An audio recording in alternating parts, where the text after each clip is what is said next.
தொட்டு தொட்டு கையை தொட்டு அங்கே தொட்டு இங்கே தொட்டு பெண்ணாகி போனேன் தூக்கங்கெட்டு.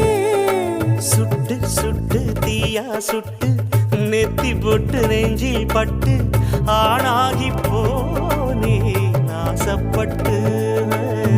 குறிஞ்சி பூ கதவு சாத்துமா, வண்டுக்கு வேலி போடுமா, வேணான்னு சொல்ல முடியுமா அப்பா மாமா? அடியாத்தி ஆசப்பாரம்மா, இது என்ன ஆடி மாசமா?